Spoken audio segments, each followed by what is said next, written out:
दोस्तों, गौतम बुद्ध ने बेहतर जीवन जीने के लिए बहुत सी शिक्षाएं दी हैं। उनकी शिक्षाओं को जीवन में उतार कर बेहतर बनाया जा सकता है, इसलिए कहानी को अंत तक जरूर सुनें।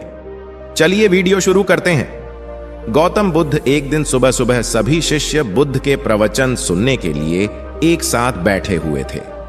कुछ देर बाद बुद्ध अपने साथ एक रस्सी लेकर आए। तथागत के हाथ में रस्सी देखकर सभी शिष्यों को हैरानी हुई। बुद्ध अपने आसन पर बैठे और उन्होंने रस्सी में एक के बाद एक 3 गांठ बांध दी।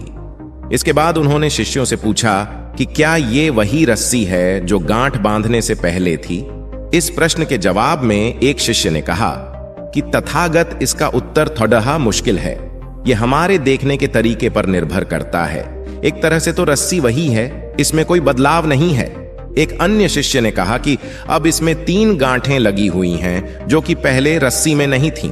इसे बदला हुआ भी कह सकते हैं। कुछ शिष्यों ने कहा कि वास्तव में मूल रूप से रस्सी वही है, लेकिन बदली हुई दिख रही है, लेकिन इसका मूल स्वरूप बदला नहीं है। शिष्यों की बात सुनकर बुद्ध ने कहा कि आप सभी सही बोल रहे हैं, अब मैं इन गांठों को खोल देता हूं। ये बोलकर बुद्ध रस्सी के दोनों सिरों को खींचने लगे। बुद्ध ने पूछा कि क्या इस प्रकार रस्सी की गांठें खुल जाएंगी? सभी शिष्यों ने कहा कि नहीं, ऐसा करने से तो गांठें और ज्यादा कस जाएंगी, इन्हें खोलना और मुश्किल हो जाएगा।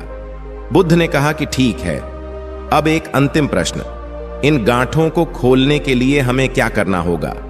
शिष्यों ने कहा कि हमें इन गांठों को ध्यान से देखना होगा, जिससे हम जान सकें कि इन्हें कैसे लगाया गया है।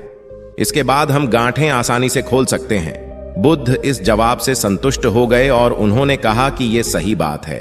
हम परेशानियों में फंसे रहते हैं और बिना कारण जाने ही उनका हल खोजने लगते हैं, जबकि हमें पहले समस्याओं के मूल को समझना चाहिए। जब समस्याओं की वजह समझ आ जाएगी तो उन्हें सुलझाना बहुत ही आसान हो सकता है।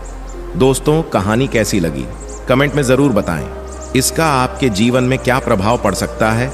मिलते हैं अगली वीडियो में। धन्यवाद।